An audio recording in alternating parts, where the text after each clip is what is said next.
Welcome to the library. Sorry for the mess. We're upgrading our system. Want to check out my new shelving feature? That's better. I am the librarian. She's not your grandma's librarian. Oh no, she's not. She's not your grandma's librarian. Yeah. I can't wait to dive into today's story time. Today, we are going to learn what Jesus meant when he said, I am the light of the world. Hey, Dave! Story time! Oh, sorry, I was just putting the finishing touches on my outfit. What do you think?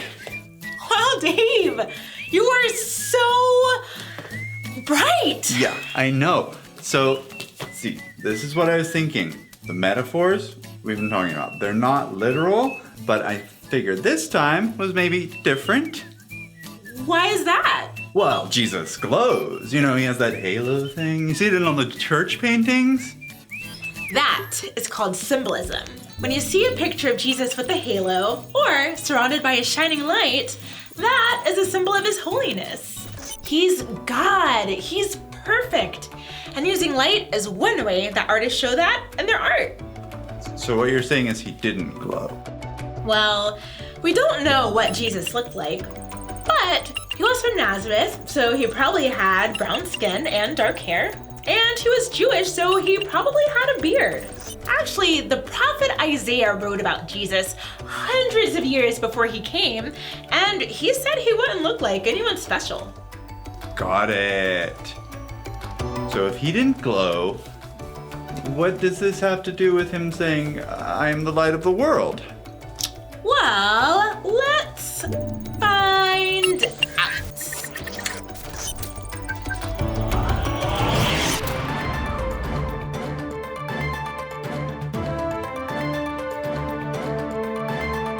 Hello, and welcome to Just Another News Show. My name is not important. Just think of me as one more generic voice in the endless sea of commentators. Tonight, we bring you a dramatic face-off that actually has nothing to do with hockey, or as I like to call it, soccer on ice. On one side, we have a man who was blind who was healed by Jesus. On the other, a grumpy cat, upset by it all. Should be a real ratings grabber. Welcome to the show, gentlemen. Let's start with Mr. Grumpy Pants. You're a Pharisee, correct? Yes.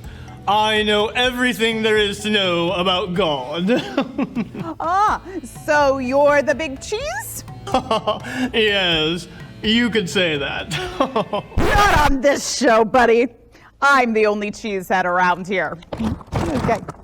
Let's see here. Our other guest is the man who was healed by Jesus. What's your side of the story? Oh, hi. I was blind, but now I see. And how can we even believe that to be true? Oh, I don't know. Maybe because I was actually blind, but now I see. And it was all because of Jesus. Oh, Jesus. There he goes on about this Jesus again. So I take it you're not a follower of Jesus? Absolutely not. And what I want to know is what evidence do we have that this Jesus even healed him? Mr. Grumpy Pants has a good question. How were you healed by Jesus? I'm not sure why you keep using those air finger quotes when you say healed by Jesus. Jesus didn't heal me. He actually healed me. That's just a thing we reporters do. Okay, well, I've told my story a million times. Jesus, he took some mud from the ground and he put it on my eyes and he told me to go and wash it off. And when I did, I could see. A likely story. This coffee tastes like mud! Oh, what's that? It actually is mud? Well, why in the world would you serve me mud? Never mind. The bottom line is this so-called Jesus is nothing. Tell me, how did he open your eyes? I don't understand why you keep asking if I've already told you. Do you want to become his disciple too? How dare you say such a thing? You are nothing more than a sinner, chicken dinner. Oh, and by the way, did you know that this Jesus had the nerve to call me blind? Me! And I got a perfect score on my last eye exam. Shows what he knows. Jesus was speaking figuratively. He called you blind because you don't understand what it means to follow God. Look, I'm very grateful that God healed my eyes, but he did something so much better for me. Did he save you 15% or more on car insurance? No. He showed me that when I make a mistake, I can go to him for forgiveness, and he'll show me how to live my life because he is the light of the world, and he stepped down into darkness. Open my eyes, let me see. This is absolute nonsense!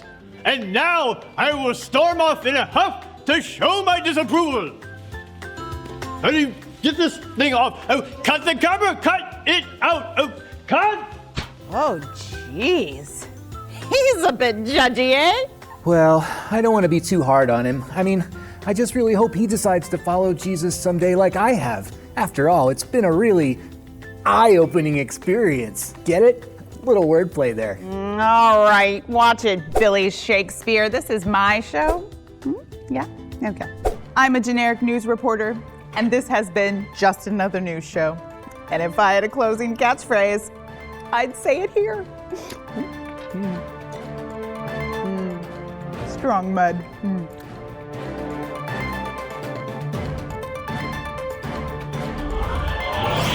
So, there you have it. Now, do you think the man who had been healed by Jesus went on a news show to tell his story? Yes or no? Nope, he didn't. But the man who had been blind had a very similar conversation with the Pharisee in John chapter 9. And according to what John wrote, the man really did go on to follow Jesus. The man who had been blind needed Jesus to help him see. But that's not all. Both the man and the Pharisee needed Jesus to show them how to follow God. It's like their hearts were blind, and truthfully, so are ours. On our own, it's like we're living in the dark, stumbling around. Could someone get the light? That was an awesome story. Showing us how to live is way better than Jesus glowing in the dark. Let me help you with that. What? Thanks. Jesus is the light we need. He shows us how to live. Say that with me. I can always go to Jesus to show me how to live. Well, we'll see you next time. Until then, you can check out today's story in John chapter 9. See ya! She's not your grandma's librarian. Oh no, she's not. She's not your grandma's librarian.